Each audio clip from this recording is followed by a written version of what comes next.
Non, non, non, quand même pas. Hello, c'est Estelle. Aujourd'hui, je vous retrouve pour l'update lecture de septembre-octobre 2021. Alors, je sais qu'on est déjà le loin novembre, mais désolé, c'est compliqué de faire en sorte que toutes les vidéos elles tombent bien, le bonjour, la bonne semaine et tout. Aujourd'hui, je vais vous parler de 5 livres. C'est un update lecture qui va être très étrange puisque on a des hauts comme ça et des bas.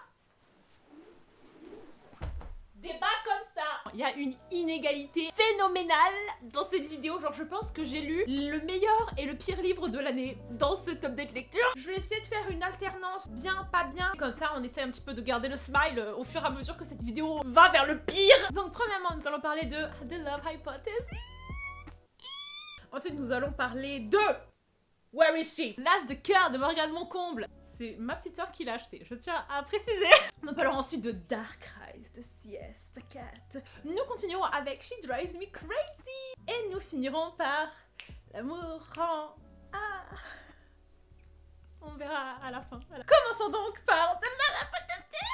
Coup de cœur, je crois que... Je ne vais pas dire que c'est mon livre préféré de l'année, mais c'est ma romance préférée de l'année. On va suivre l'histoire de Olive depuis 2 ou 3 ans déjà, et dans son école de biologie où elle fait de la recherche et elle prépare son projet. Et en clair, elle, ce qu'elle voudrait, c'est trouver un médicament pour un certain type de cancer, qui est le cancer responsable de la mort de sa mère. Le livre démarre et la première scène, c'est donc Olive qui plaque Adam, un professeur qui est très redouté, contre le mur et l'embrasse. Et on ne sait pas pourquoi. Ce qu'on apprend, c'est qu'en fait, Olive a menti à sa meilleure amie, lui disant que ce soir, elle était en date avec un nouveau gars, tout simplement pour que sa meilleure amie ne se sente pas mal à l'aise de demander à sortir l'ex de Olive. Sauf que sa meilleure amie la surprend en train de travailler tard le soir alors qu'elle était censée être à ce supposé date. Olive panique et attrape le premier mec qu'elle trouve pour faire semblant de l'embrasser, et c'est donc ce Adam. L'archétype du professeur très froid, très cassant, très direct, celui qu'on ne veut pas avoir, qui nous fait pleurer quand on passe en colle avec lui, elle se retrouve à devoir faire semblant d'être en couple avec lui puisque toute l'école est au courant maintenant que sa meilleure amie l'a dit à tout le monde. Et au final, ils font du fake dating. C'est un livre qui reste assez bateau. Je ne trouve pas que ce soit une mauvaise chose.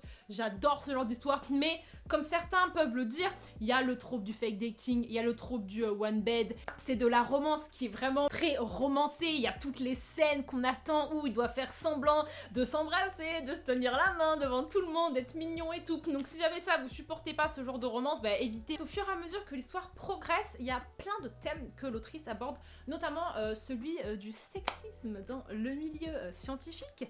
Et franchement, j'étais très touchée qu'elle aborde ce sujet-là, parce que étant moi-même ingénieure, je n'ai pas subi ce qu'elle subit dans ce livre, mais j'ai quand même pu me recevoir des remarques de temps en temps, ou ce genre de truc où tu te dis ah d'accord, ça va pas dans ta tête chérie. C'est un milieu qui est dominé par les hommes et Olive va être donc victime de menaces de sexisme. L'autrice elle-même en fait est dans le milieu de la biologie et elle a voulu dénoncer ces choses-là, que ce sont des choses qu'elle-même a pu vivre. Les personnages de Olive et Adam, je trouve, étaient géniaux. Genre Olive, j'adorais le fait qu'elle soit passionnée par son travail, par ses études, sa détermination quoi, qu'elle fasse tout pour pouvoir trouver un médicament contre ce cancer. Enfin, je trouve que c'est vraiment admirable. Et j'aime bien aussi le fait qu'il n'est pas changé en étant ensemble, parce que ça c'est un truc qu'on voit souvent, surtout quand le personnage masculin est un peu moody. Le mec n'est pas devenu gros love et tout, genre pas du tout. Il est resté vraiment comme il est, il a pas changé pour elle, elle lui a pas demandé de changer, et ça je trouve que c'est génial. C'était un slow burn, ça je tiens à le préciser.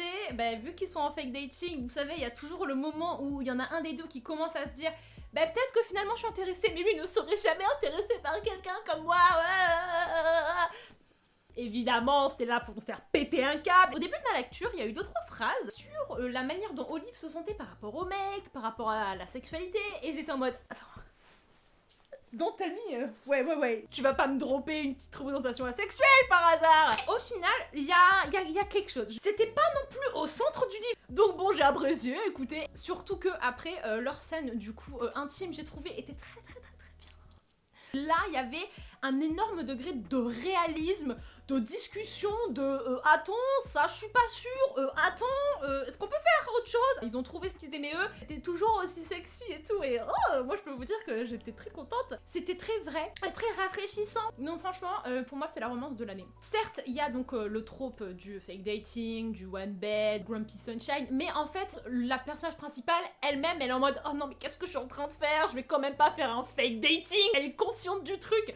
j'ai eu l'impression que je pouvais être dans cette histoire. Continuons les amis avec une lecture qui n'a pas été un 5 étoiles du tout. Je vous parle du coup de L'As de cœur de Morgane Moncomble. J'aurais pu faire venir la madame, mais aujourd'hui, la madame elle aurait été très fatiguée, du coup je ne vais pas faire venir la madame. Alors L'As de cœur, c'est une romance new adulte qui suit l'histoire de Rose, une addict aux jeux d'argent, au casino. Elle adore ça, elle aime le luxe, elle adore les chaussures, les voitures, elle achète des Ferrari. Enfin, un jour, elle se retrouve à jouer au poker face à un mec qui s'appelle Levi, sachant que Levi est le préféré des compétitions et c'est celui qui va potentiellement gagner l'espèce de coupe du monde de poker. Rose se dit oh là là, j'ai battu ce type qui est censé être le...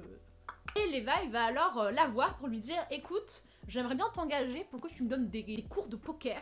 Il faut absolument que je gagne la coupe du monde. Ce pitch est incroyable. Le domaine du poker, Las Vegas. Un potentiel énorme qui malheureusement a été totalement gâché pour moi. Ceci n'est que mon avis, je précise. Problème d'intrigue en fait. Jusqu'à la moitié du livre, ben moi j'étais à fond. Et puis là il a commencé à avoir des plot twists, des révélations. Pas logiques. Et ça fonctionne pas.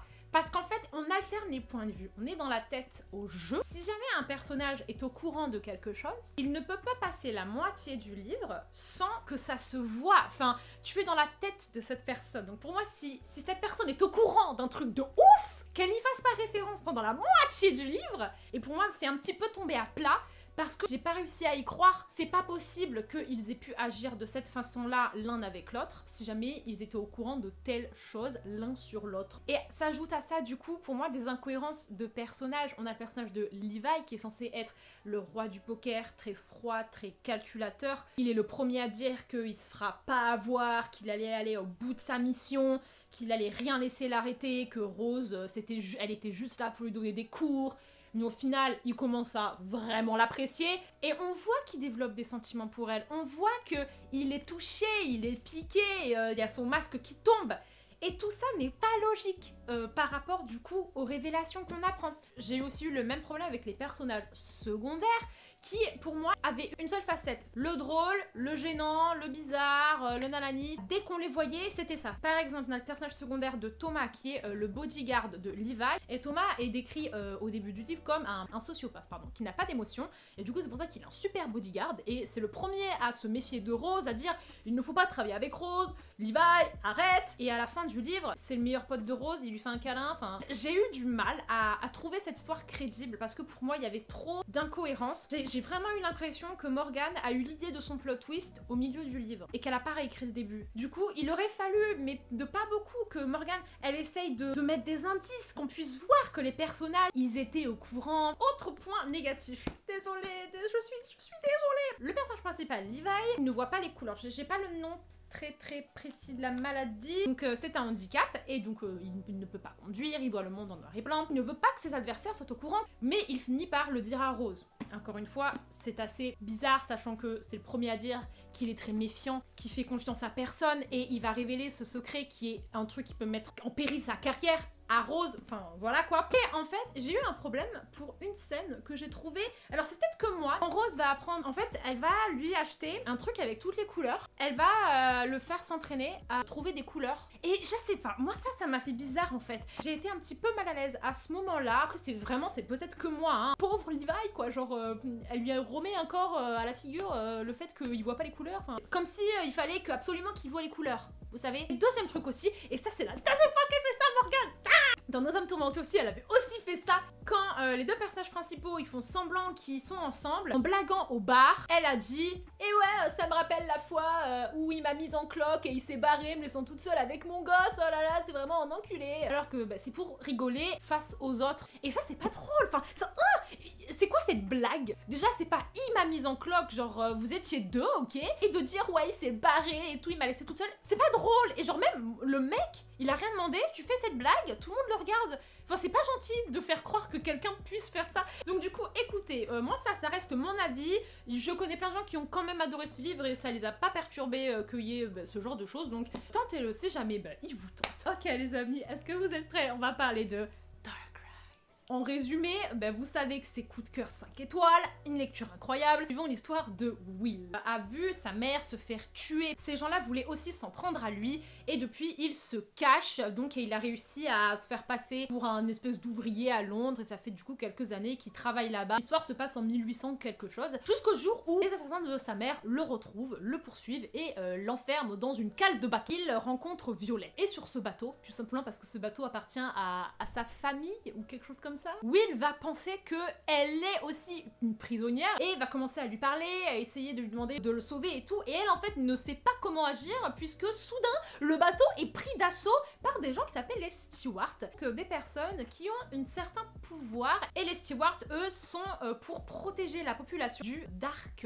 King. Violette fait semblant qu'elle aussi était prisonnière parce que sinon elle risque de se faire tuer par les stewards. Et là, Will arrive à se libérer avec de la magie qui est très surpris d'avoir. À partir de là, Will et Violette vont se réfugier chez les stewards qui vont donc leur apprendre qu'il y a le Dark King qui peut être réveillé et que eux ils essayent de faire en sorte de le garder endormi et du coup ils se battent contre un mec qui s'appelle Simon qui voudrait réveiller ce gars. Et surtout Will prend conscience que sa mère avait peut-être un grand rôle dans cette histoire et c'est peut-être pour ça qu'ils l'ont tué et que en lui reste une espèce de pouvoir qui serait le pouvoir capable de tuer le Dark King. Il va être protégé par les stewards, ils vont l'entraîner. Leur ennemi, ce n'est pas seulement le Dark King et Simon, c'est aussi un gars qui s'appelle James, qui est la réincarnation du serviteur du Dark King. Et donc c'est un combat entre les forces du bien et les forces du mal, où tu ne sais pas forcément qui est vraiment le bien et qui est vraiment le mal. Ce que j'ai adoré dans cette histoire, premièrement, la profondeur, enfin c'est incroyable. En fait, C.S. Pacat, elle a pas écrit cette histoire en 3 mois, genre ça fait 15 ans qu'elle fait des recherches. Ces personnages sont construits,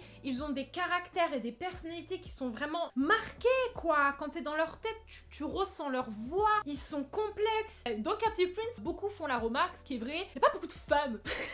Les femmes, c'est genre Jocasta qui est une grosse...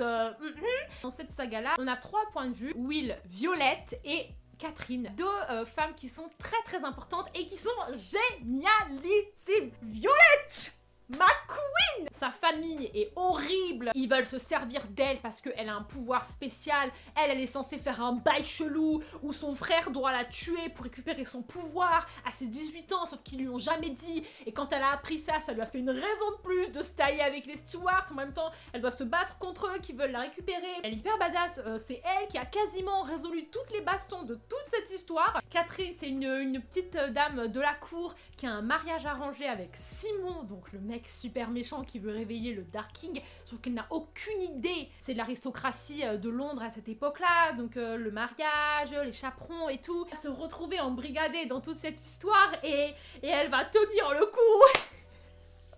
Et ensuite on a notre Will, le personnage qui m'a le plus coupé le souffle de cette année. On le rencontre, on se dit waouh, ce gars est incroyable.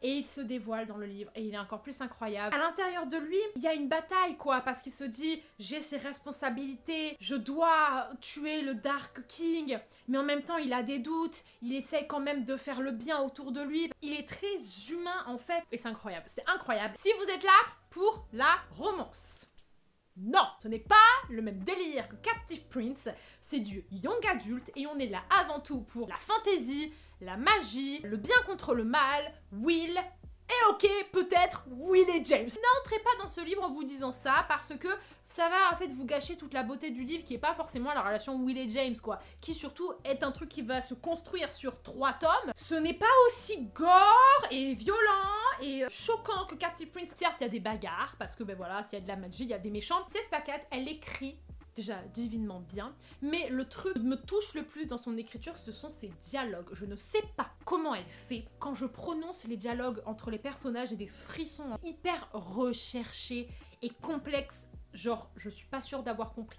On en a parlé avec Clara, elle a compris un truc, j'ai compris un autre truc.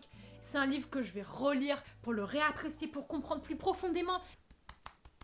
Mon cœur y bat pour le tome 2, mais wow! Et parlons maintenant de She Drives Me Crazy, que je n'ai plus, que je l'ai offert à ma meilleure amie pour son anniversaire. J'ai dû m'en détacher. C'est donc une romance FF Young Adult, qui est la romance qui m'a mis le smile. Oh là là, un bonheur. On suit l'histoire de Scotty, qui sort d'une rupture avec donc une fille qui s'appelle Tali. Leur relation était très très toxique, Tali est très controlling. Scotty, elle est pas du tout dans une bonne passe, elle veut essayer de reconquérir cette fille parce qu'elle n'arrive pas à cesser de l'aimer, elle a l'impression qu'elle ne peut rien être sans cette fille. Elle est sur le parking et tout, et là il y a une voiture qui sort de sa place de parking et ça tape. C'est Irène. Irène qui est capitaine de l'équipe de Pom Pom, qui est la fille populaire, la fille respectée et surtout la fille qu'elle déteste puisque l'année dernière, c'est à cause de cette fille que la voiture de Scotty s'est retrouvée à aller à la fourrière et que ça a été la honte puisque Scotty a essayé de récupérer sa voiture devant tout le monde. La famille d'Irène ne peut pas payer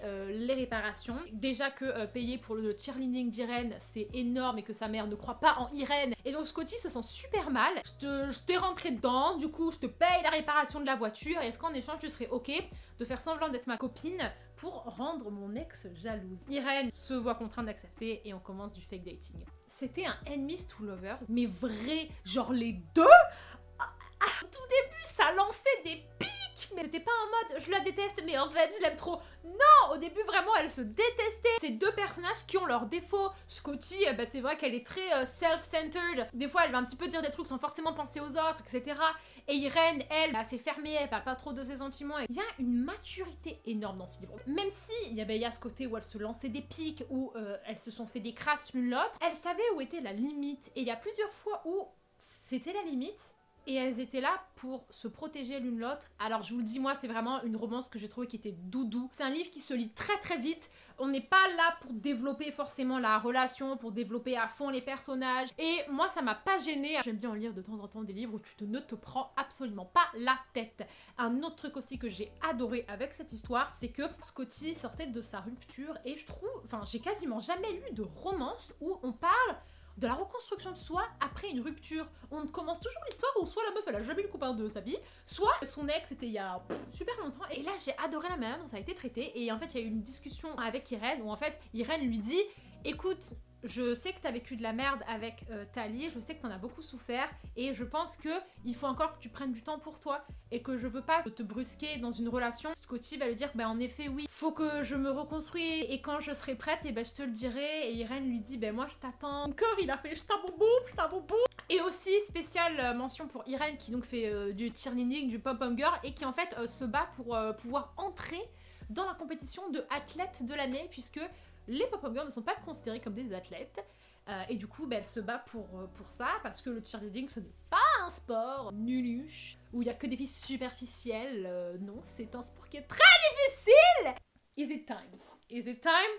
Yes, it's time. Dernier livre de cette nouvelle lecture qui va me prendre un petit moment puisque j'ai envie de parler de plein de choses, j'ai envie de bien m'exprimer pour ne pas que ce soit mal interprété ce que je vais dire et aussi je voudrais rester le plus bienveillante possible et ne pas casser le livre, casser l'autrice, tout critiquer. Non, je voudrais plus être là pour apporter un point de vue, dire les points qui ne fonctionnent pas et comment les améliorer. Je veux pas être dans le reproche, je veux pas être dans le jugement, je veux plus dans l'explication et dans quelque chose de constructif. J'avais vu plusieurs fois passer une romance qui s'appelle L'amour en A de Elma Hild, une romance française où un des personnages était autiste. Et je me suis dit, tiens, ça fait un petit moment que j'ai pas lu de livre avec un personnage autiste, et let's go, j'étais très contente, sauf que pas du tout. Ça était plus une lecture où j'ai un peu souffert et j'ai dû me battre pour aller à la fin parce que certains passages étaient assez difficiles à lire. Et surtout, je voudrais expliquer pourquoi, à mon goût, c'est pas normal que la note de 4,5 sur 5 étoiles existe sur Booknode et que personne ne dise rien.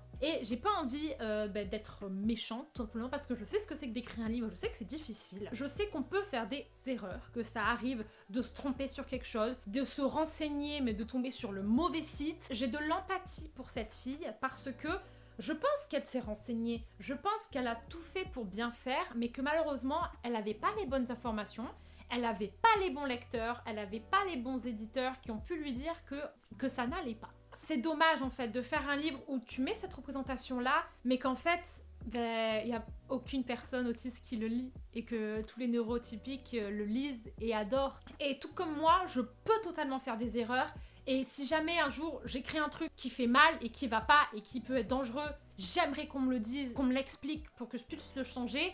et bah du coup je vais le faire aujourd'hui. Alors je tiens à préciser avant de commencer que évidemment tout ce que je vais vous dire c'est mon avis à moi, c'est juste ma sensibilité à moi, ce que j'en ai pensé moi, ce que ça m'a fait à moi. C'est donc une romance new adulte qui se passe à l'université où on suit l'histoire de Hazel. Il est passionné de musique, mais à la mort de son père, il a arrêté ses études et il a décidé de se consacrer à sa famille, de soutenir sa mère, de soutenir sa sœur. Là, ça fait 1 an ou 2, il recommence à faire de la musique avec son groupe et un jour, il amène sa petite sœur à l'université. Il tombe sur une fille qui est en train de se faire harceler par un groupe de mecs. Il arrive, il pousse les gars, il dit « Ouah, tu fais quoi ?» et tout. Tous les mecs étaient en train d'harceler cette fille parce que cette fille est autiste. C'est donc le personnage de Snow qui a 19 ans, 20 ans je crois, tandis que Hazel en a 23. Et elle étudie la biologie, la physique et la chimie. Et donc Hazel va, une fascination pour elle, je vous dis ce qui est écrit dans le livre, va vouloir plus lui parler, en savoir plus sur elle, il va commencer à l'accompagner partout, et il va vouloir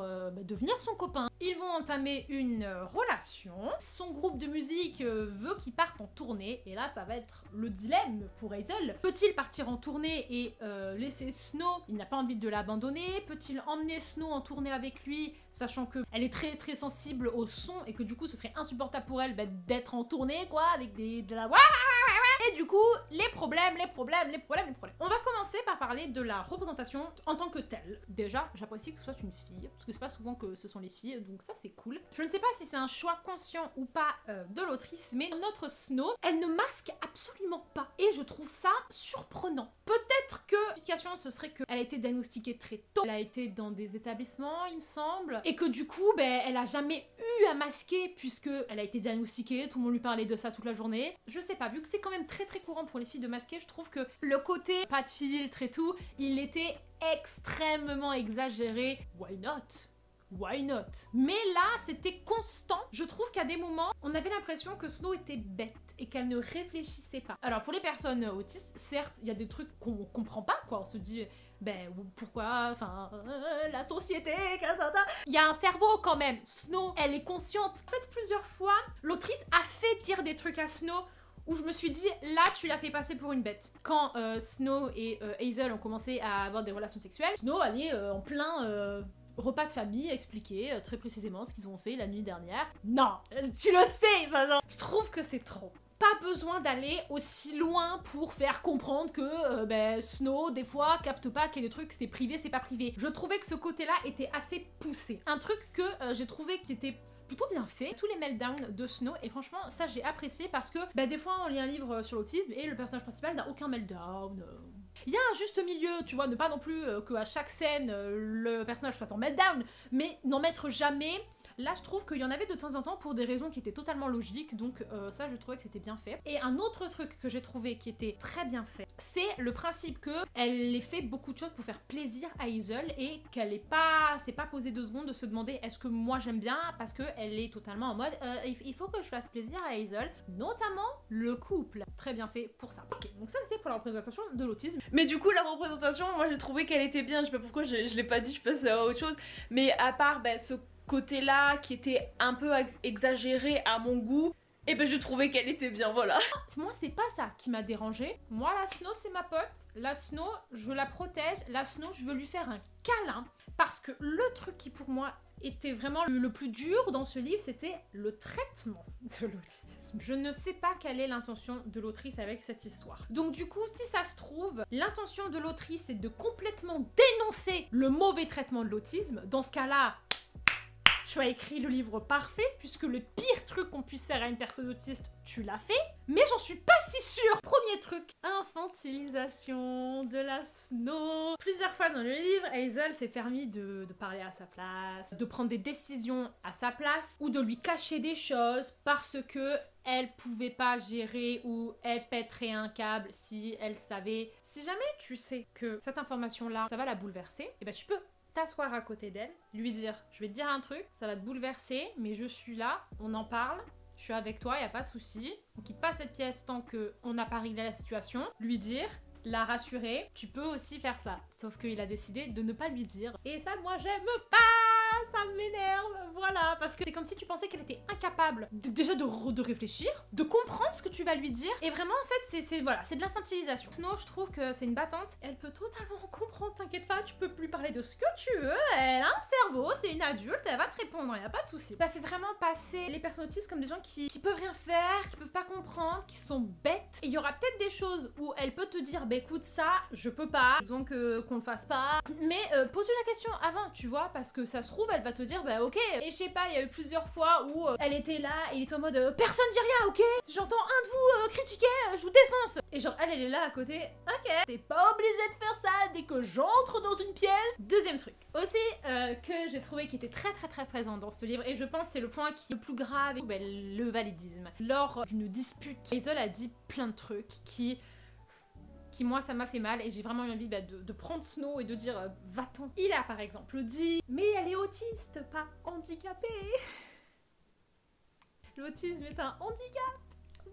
Breaking news. Non franchement. Et c'est là où je me dis, je sais pas où elle a fait ses recherches, l'autrice, mais qu'elle dise elle est autiste, pas handicapée, il y a un manque d'informations énorme, il y a un manque de connaissances que qu'est-ce que c'est que le handicap, et surtout dire elle est pas handicapée comme si être handicapé c'est quelque chose de péjoratif. Le handicap c'est pas un gros mot, c'est vraiment pas un gros mot, et ouais c'est un handicap, ouais, c'est un handicap et qui peut être invisible certes, mais ça veut pas dire que c'est moins un handicap. Et je me demande parce que en fait dans le livre il y a un personnage qui était toujours là pour ramener Hazel sur terre et lui dire mais arrête, t'es la mère de Hazel. Du coup quand la mère de Hazel le reprenait sur certains trucs, je me disais mais l'autrice elle le sait, enfin du coup vraiment je suis perdue. Je sais pas en fait si le personnage de Hazel a été fait pour être hyper validiste ou si jamais c'était inconscient. Il a ensuite dit que non mais elle n'a pas besoin d'aide, elle est très indépendante, elle peut tout faire, elle est pas comme les autres. Ça se dit pas ce genre de truc, pareil, parce que tu parles à sa place, qu'est-ce que tu en sais? Peut-être que elle te le dit pas mais qu'à l'intérieur elle en chie. Peut-être elle te le dit pas, mais elle aimerait bien avoir de l'aide, et c'est pas à toi de juger si jamais Snow a besoin d'aide ou non. T'as pas conscience en fait de ce qu'elle vit, et du coup tu peux pas te permettre de dire ce genre de choses parce que tu n'en as aucune idée. Et aussi Hazel a dit tu te limites à ton autisme, tu t'empêches de faire des choses à cause de ça, et tu mets, en gros il l'a accusé d'utiliser son autisme comme une excuse. Et ça, franchement, ça m'a fait mal. C'est pas une excuse, c'est sérieux. C'est très sérieux. C'est le cerveau. Il y a des trucs dans le cerveau qui font que tu es comme ça. C'est pas parce que tu as décidé, tu t'es pas réveillé un matin et tu t'es dit, vas-y, aujourd'hui, je suis autiste. Tu vis avec ça. C'est un handicap. C'est ton cerveau qui est différent. Snow, si elle est comme ça, c'est pas parce que ça lui fait plaisir, c'est parce qu'elle est née comme ça. Elle y peut rien. En effet, ça l'empêche de faire certaines choses, ça la déstabilise dans certaines situations, ça la fait souffrir dans certaines situations, ça lui demande plus d'efforts, ça lui demande de prendre ses dispositions pour pouvoir aller dans certains endroits, et qui lui disent ouais tu te limites à ton autisme. C'est méchant de dire ça parce que elle en chie.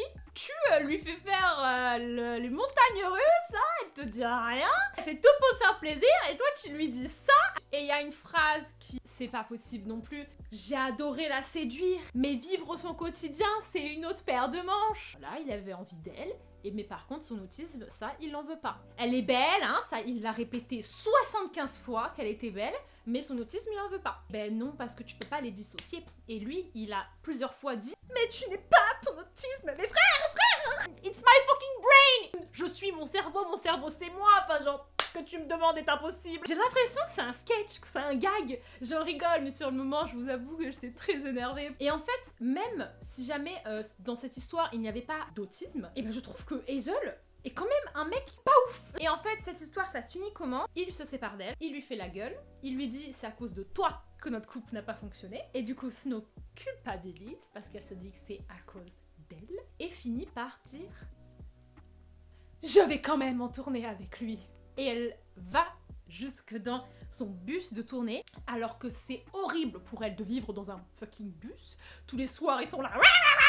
Et Hazel est en mode oh, je suis content que tu reviennes à la raison et tout. Ce que je trouve qui est déplacé, c'est qu'il la fasse passer comme la méchante et il la fasse passer comme la responsable de leur rupture. Tu attendais quoi? Moi vraiment, si jamais j'avais Hazel devant moi, je lui aurais dit tu t'attendais à quoi? Et il y a plein de moments qui sont censés être mignons dans ce livre. Par exemple, il veut l'inviter à un concert et du coup, il baisse un peu le son. Et c'est présenté comme « Oh my god, il a baissé le son !» Il a demandé aux gens de pas applaudir trop fort parce qu'il sait que sinon ça lui fait trop de bruit. Et moi, j'ai envie de te dire, c'est un peu le minimum. Je trouve en fait qu'on a vraiment une glorification du personnage de Hazel, en mode il prend soin d'elle, il est attentionné, alors que le peu de fois où il l'a fait, c'était abusé et dans le sens c'était un petit peu le minimum. Ça se finit mal à mes yeux parce qu'ils finissent ensemble et moi j'étais en mode mais non mais Snow. Je trouve que ce livre donne l'impression que comme Snow, quand on est autiste, on peut surpasser son autisme par amour et que si jamais la relation elle fonctionne pas et que l'autre il arrive pas à nous accepter, ben c'est de notre faute, c'est qu'on est trop autiste. Ça, je trouve que c'est pas un bon message du tout. Je me retrouve assez embêtée parce que je ne sais pas ce que c'est l'intention de l'autrice et quand je lis des reviews, je vois des gens dire merci de nous avoir montré que quand on est autiste on peut tomber amoureux, que les histoires d'amour ça existe aussi, c'est très inspirant et tout. La manière dont les gens en parlent, il y a un énorme décalage en fait avec ce qu'il y a dans le livre. J'ai relu le livre parce que je me suis dit, si ça se trouve, je me suis braquée sur une phrase, si ça se trouve, j'ai mal lu, si ça se trouve, c'est que moi, parce que je sais pas, toutes les reviews que j'ai lues quand même, je me suis vachement remise en question. Et effectivement, je me suis un peu braquée. Ce n'est pas 100% négatif, il y avait des passages où Hazel a dit des trucs qui étaient bien, Hazel s'est beaucoup excusée, mais voilà, en fait le truc c'est que il faisait que de répéter désolé je suis con, désolé je fais de la merde, désolé j'arrive pas à gérer, mais en fin de compte, et ça continuait quoi. Est-ce qu'on peut dire que du coup c'est que ça excuse... Je sais pas. Lui aussi il peut faire des erreurs, je pense que je suis très dure avec Hazel. Certes il a dit des trucs qui étaient ok, genre il s'est excusé, il a dit je suis désolée pour si, je suis qu'un con, je fais de la merde, ok ça il l'a dit et c'est bien. Mais de notre côté il a dit des trucs qui pour moi sont inexcusables. Donc ce livre franchement il y a des points positifs, il y a des points qui sont cool et oui... Finalement Snow, ok, elle aurait pu tomber sur quelqu'un de pire, ça je le dis, Hazel quand même, il est là pour elle, voilà, il la rassure, mais je sais pas en fait, enfin, étant donné que c'est que moi c'est un sujet quand même qui me tient particulièrement à cœur, j'en attendais plus. J'ai pas été satisfaite de ce que j'ai lu, mais après, le livre n'était pas mauvais, enfin c'est juste que l'attitude de Hazel, elle m'a pas plu à certains moments.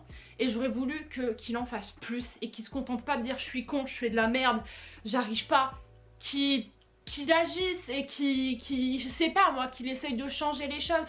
Et j'ai aussi remarqué pendant cette deuxième lecture que Snow aussi, elle a fait des trucs pas bien, vraiment, qui étaient pas bien, mais on l'a pas du tout tenue responsable parce que on l'a dit, non mais elle est autiste, tu comprends, tatati. Et ça j'avais pas remarqué ma première lecture, mais du coup je le dis, même si les personnes autistes elles font un truc mal, faut leur dire que c'est mal. Faut pas juste dire oh elle est autiste, tu comprends, c'est pas une excuse.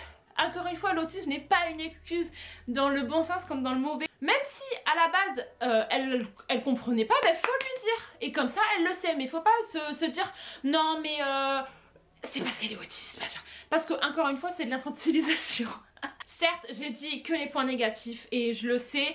Et il y a quand même des choses qui se sont bien passées dans ce livre et j'ai été peut-être assez rude parce qu'il y a 2-3 phrases qui m'ont pris par la gorge et du coup ça a vachement influencé sur la manière dont j'ai lu le livre par la suite. Mais là, en le relisant une deuxième fois, je me suis dit bon, quand même, il a fait ça, il a dit ça. Mais sauf les phrases que je vous ai dites, ça pour moi ça ne passe pas. Tout n'est pas à jeter, tout n'est pas à refaire dans ce livre.